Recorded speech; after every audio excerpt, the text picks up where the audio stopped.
you or someone you know have a child who is in trouble with the law?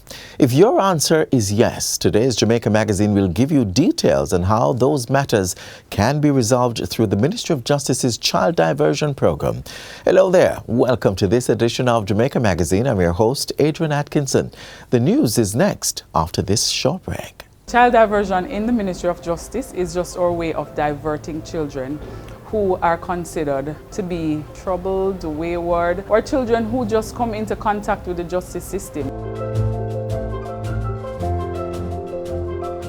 There are a few misconceptions about the program. One is that it's only bad children or children who always misbehave that come to the child diversion program. The program is here for children who make mistakes, as they will do because they are children. The other misconception is that once they are referred to the program, we are going to take the children away. That is not the plan of the program. In the best interest of the child, we try to ensure that they are around their family or the guardian that can support them to be rehabilitated. So they come to the program and they stay at home. As a matter of fact, most of them that come to the program don't end up at a facility for children. They stay at home and they complete the program there and they continue with school and everything that they would do. If you know of children who have come into conflict with the law, one way or the other, consider child diversion as an option.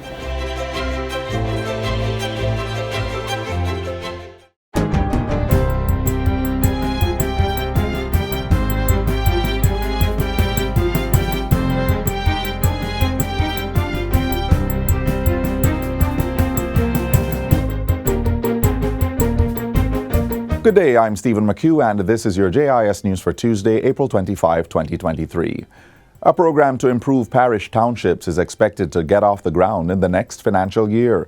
The work will include having designated parking areas for taxi operators, improved sidewalks for pedestrians, and the rehabilitation of civic buildings. Prime Minister Andrew Holness gave the details on Friday while opening the Epworth Feeder Road in St. Anne. He says this is similar to the build-out of the Morant Bay Town Centre in St. Thomas and Boundbrook in Portland. We're looking to do others right across Jamaica. We're now looking at Negril to see where we can put a new town centre.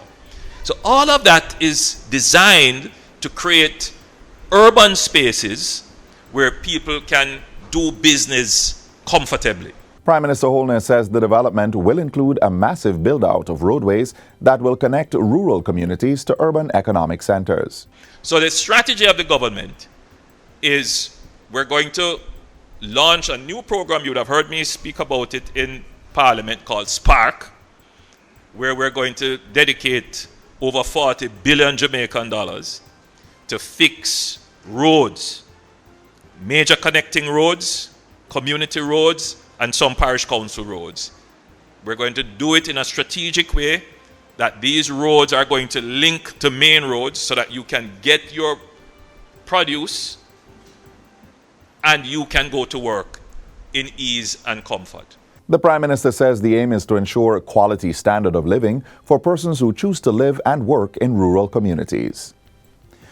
The prospect of home ownership was realized for two families who received the keys to their new houses on Friday from Prime Minister Andrew Holness. Stacey Roberts and her children of York District in Bensonton received a one-bedroom unit, while Tanisha Brown from the community of Mackney got a two-bedroom house. Both homes were developed under the government's new social housing program, NSHP. What we have insisted on this program is that the houses meet the standards for construction, both in terms of the structural standards that are necessary, but the aesthetic appeal. So the houses, wherever they are built, they stand out. And they become iconic in the communities in which they are built. An elated Ms. Roberts thanked the NSHP and the taxpayers of Jamaica for what she described as a dream come true. Today I am so excited because I have this vision owning a home for myself. But things never work the way I want it to be. But today I thank God as a key for myself. A joint select committee of the Senate and the House of Representatives has been appointed to review three crucial pieces of legislation to impose stricter penalties for murder. They are the Criminal Justice Administration Amendment Act 2023, the Offences Against the Person Amendment Act 2023, and the Child Care and Protection Amendment Act 2023. The 7 members from the Senate were named on Friday and will sit jointly with 7 members from the lower house to consider and report on the bills. Justice Minister Delroy Chuck explains that the government is looking to increase the mandatory minimum sentences for murder to ensure greater alignment between the sentencing regimes governing serious crimes and the public's expectations of the justice system. The debilitating strain placed on the Jamaican populace from the daily loss of life by violent means demands that the penalty imposed send a clear and unmistakable message to potential killers that murderers, when caught and convicted, will be severely punished. Mr. Chuck says the government is determined to curb the level of violence in the country and, in particular, reduce the number of murders using all measures necessary. The National Road Safety Council, NRSC, has reported a 14% reduction in road fatalities and an 8% reduction in fatal crashes since the start of the year. The figure is in comparison to the corresponding period last year. Up to April 14 this year, 123 people died in 111 motor vehicle crashes. Speaking at an NRSC meeting yesterday, Prime Minister Andrew Holness attributed the reduction to the newly enforced Road Traffic Act and other measures. It is clear that certainly the actions that we took last year and this year with the new implementation of the new Road Traffic Act and other initiatives, including greater enforcement, the Jamaican public is more conscious of using the roadway safely. So the consciousness may have come from an increase in enforcement, but what we really want is a change in behavior.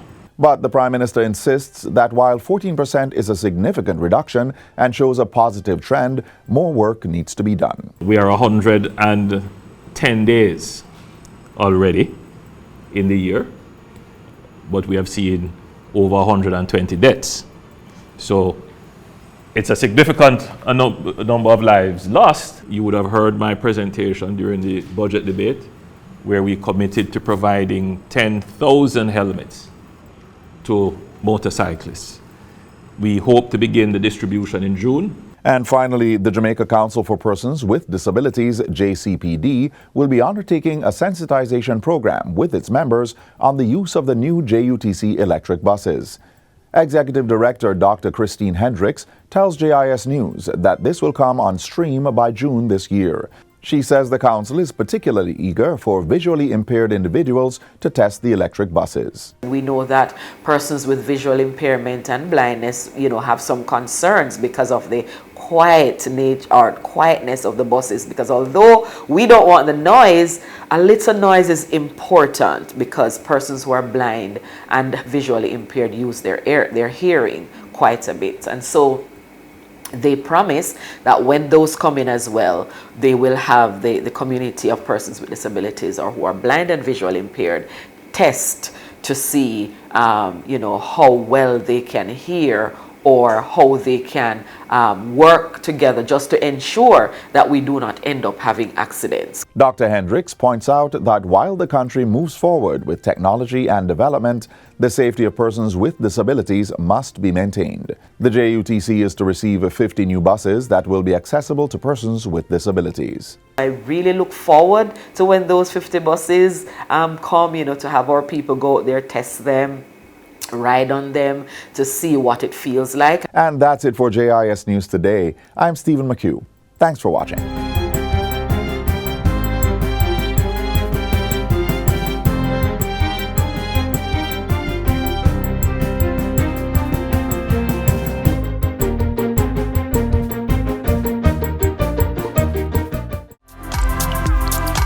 Do not use your cell phone while driving, please.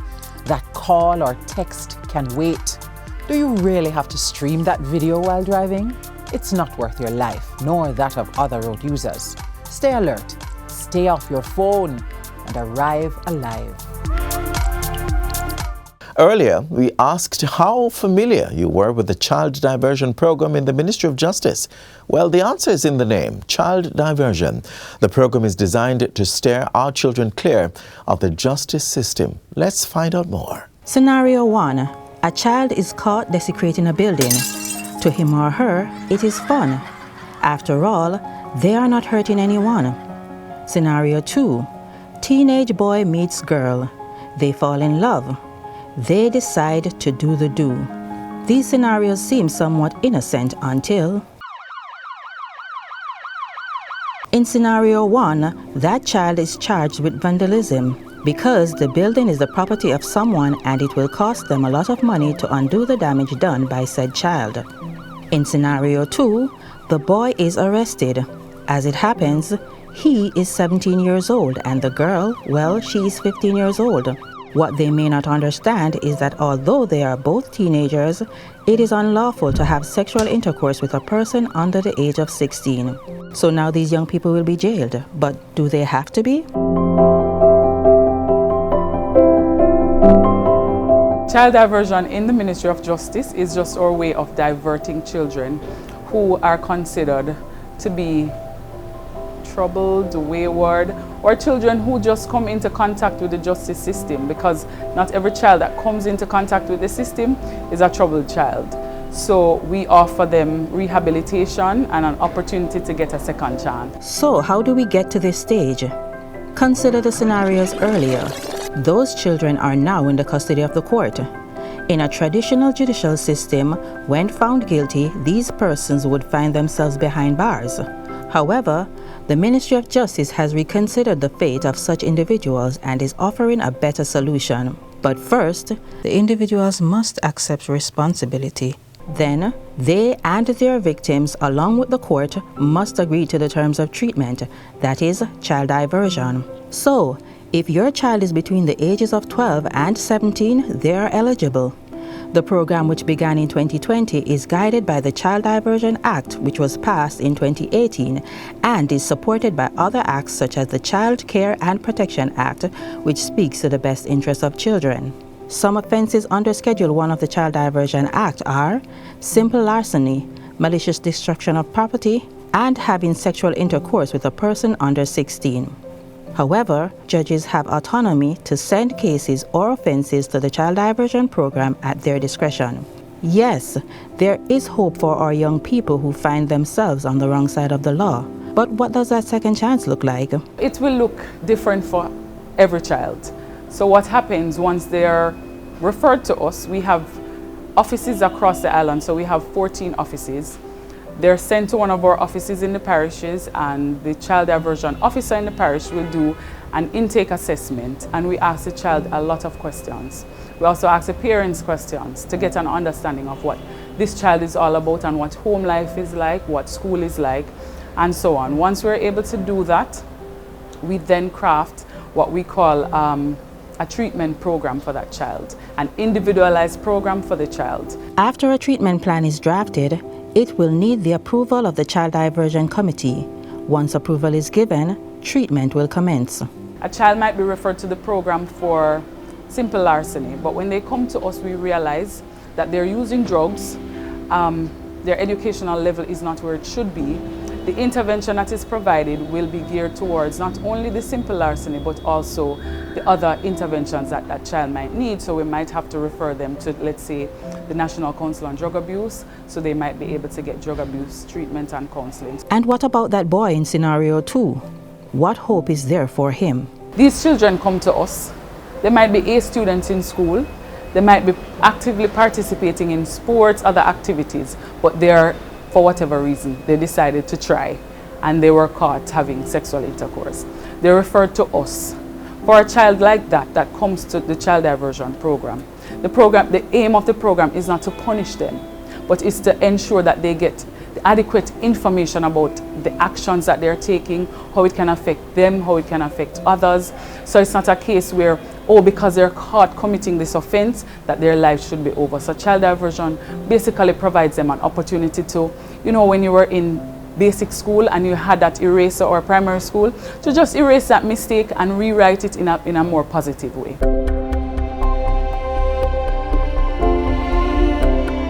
I just want parents or guardians to know that child diversion, the program itself, is here to help our young people develop. And it's here to help them develop in a positive way. So don't consider it punishment, or even if it is, it's not one that is so final that this child cannot go into adulthood without leaving that simple mistake that they made as a child behind.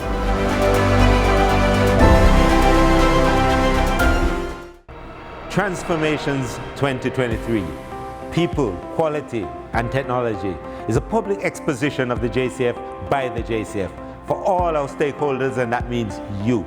Between May 11 and 14 at the National Arena in Kingston, you will meet our people. We'll share many of our new and emerging police technologies. We'll provide insights into our quality journey, a journey of transforming the service you get at our stations, on the road, and anytime or anywhere you need us. We'll demonstrate to you how we are building, how we are transforming, and how we are improving to serve you better. This is my personal invitation to journey with us.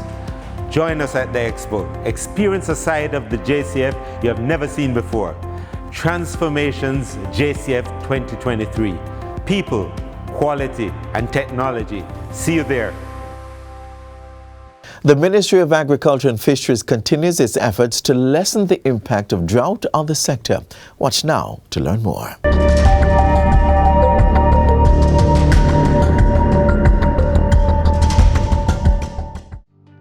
Low soil moisture and high evaporation rates all contribute to an insufficient supply of water for agricultural activities, a dry spell. It speaks to the degree of dryness in comparison to normal or average amounts of rainfall, and the duration of that dry period. We have always had dry periods in our climate, and it's Jamaica's normal and historical experience. However, when these are prolonged, we see drought. At the ministry, we are not just concerned with the meteorological drought in terms of rainfall patterns, but we are also primarily concerned as to whether it will become in an agricultural drought.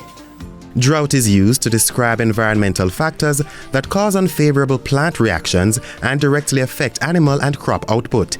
This is a major concern for the agriculture sector, which accounts for 7.3% of Jamaica's gross domestic product and directly impacts the livelihood of approximately 250,000 registered farmers and their families, of which roughly 32% are women.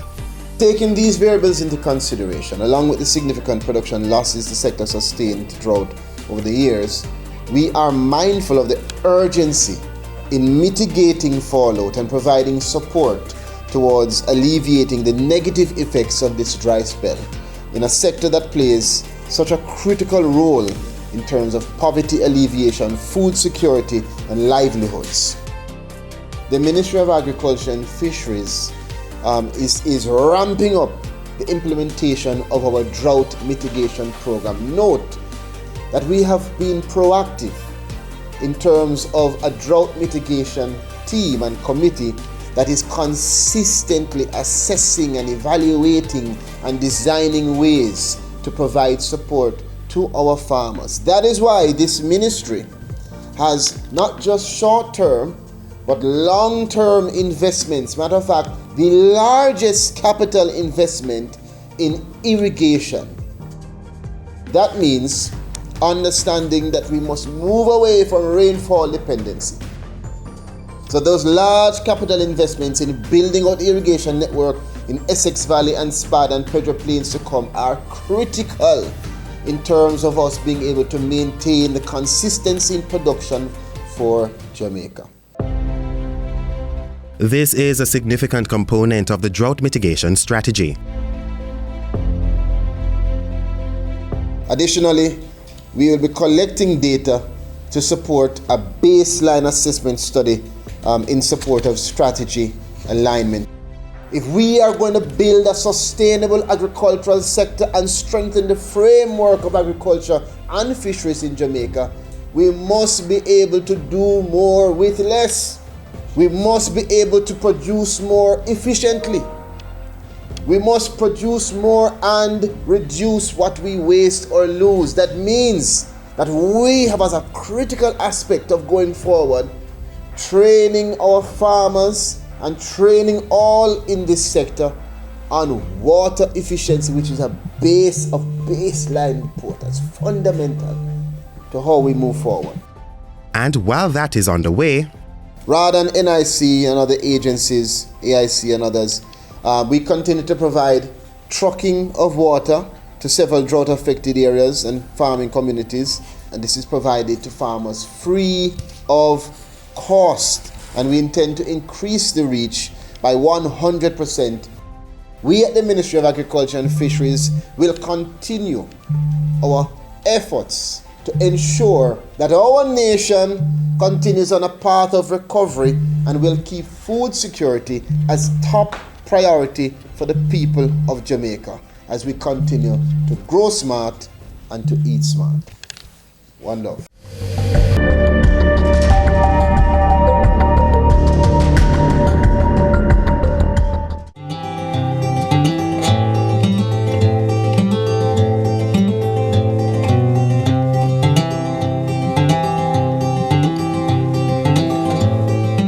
Step with us into the kitchen as Chef Dennis Osborne teaches us how to whip up some easy and nutritious meals. Jamaica is known for its culinary melting pot of flavors. Our local cuisine mixes inspiration from our European, African, East Asian, and Indian roots, making our meals a wonderful blend of herbs and spices ranging from simple appetizers to a heavy main course. Under the Ministry of Agriculture and Fisheries' Grow Smart, Eat Smart campaign, we will look at ways to eat smart. And so today, one of our local chefs will whip up dishes using produce from his very own garden.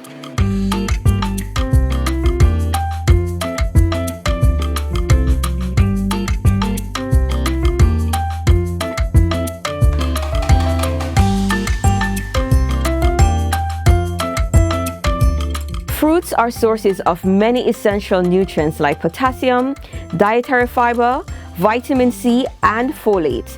And it's best to have it at the beginning of the day. So starting off today's entree is a fruit platter being prepared by Chef Dennis Osborne from B&E Caterers and Restaurant Limited. Alright, so we'll be going right ahead. We'll be peeling to just create a simple design on the plate here.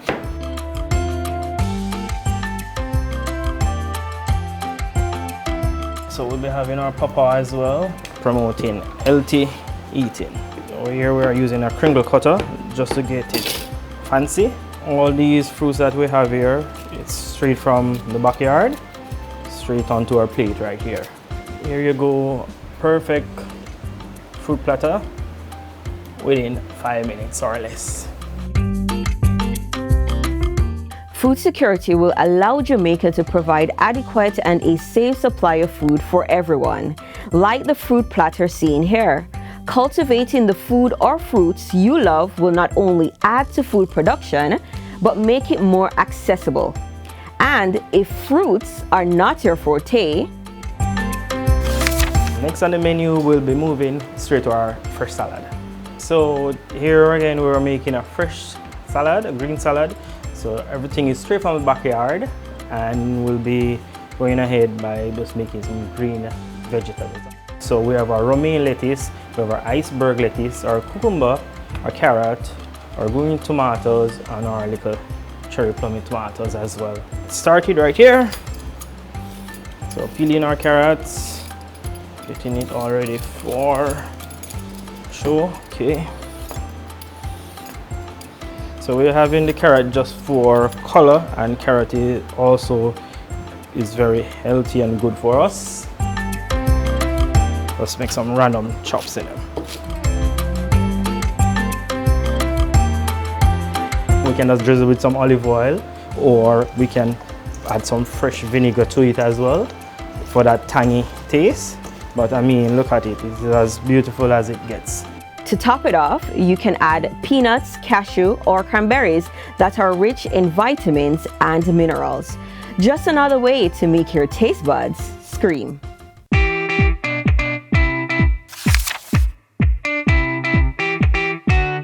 What's next on the menu is stuffed chicken breast with callaloo and stuffed tilapia fish with callaloo as well. So we finally chop in clove of garlic. There we go. Add it to our pot and preparing our callaloo as well. We're adding some carrot also to it for color. Some fine cubes within 5 minutes. It is all ready to go. Just a pinch of salt. So we're gonna go ahead and prepare our fire for the chicken breast. So we had a knob of butter in it. This is our chicken breast. We're lightly seasoned, salt and black pepper. Create a pocket inside our chicken breast here. We're gonna be adding our callaloo to the pot in just a bit.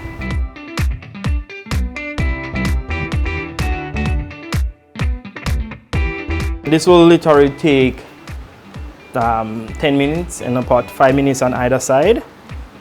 And then we are ready. You know, we have to have some garlic as well in the oil to flavor it. It is very, very good. You know, we Jamaican, we grew up on garlic. So first thing you stick, grab a garlic. We're gonna stuff our tilapia while that chicken is getting seared. Here's the tilapia here. So we're gonna be putting a knob of butter as well because we don't want it to be sticking in it. So the butter helps to moisturize it. So this is a perfect way to seal your tilapia and shove it in the ovens.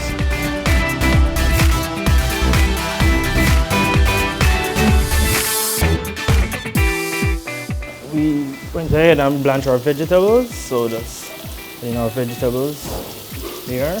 Adding a sprig of thyme as well. Also some fresh parsley.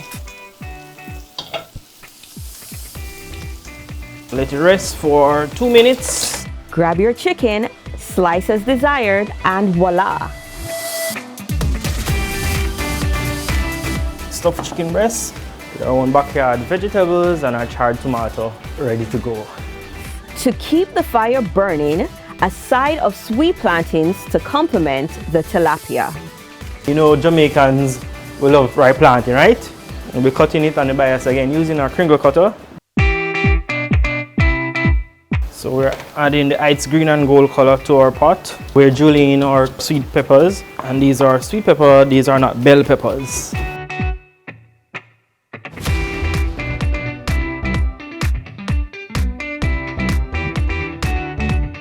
Putting our plantains aside.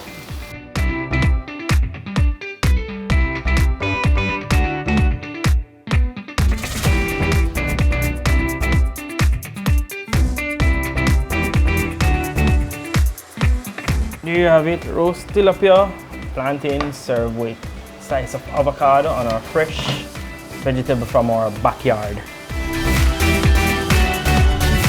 Just yum! And to fill all gaps in the stomach, what's better than to add a blend of cherry juice? We're actually making about 6 cups of cherry juice, and it's optional for sweetener because these cherries are very, very sweet. We can add a tablespoon of onion if we wish. And you can do all this with ingredients from a home garden. Let's continue to hold on to our traditions by growing the food we love. Excellent. While the government implements programs to improve the lives of our children, we encourage you to play your part to keep our children on the straight and narrow. After all, it takes a village to raise a child. Let's look out for all our children and each other. Should you want a recap of today's show or any of our programs, please visit our website, jis.gov.jm. Until next time, I'm Adrian Atkinson. Do take care. This has been a production of the Jamaica Information Service, the voice of Jamaica.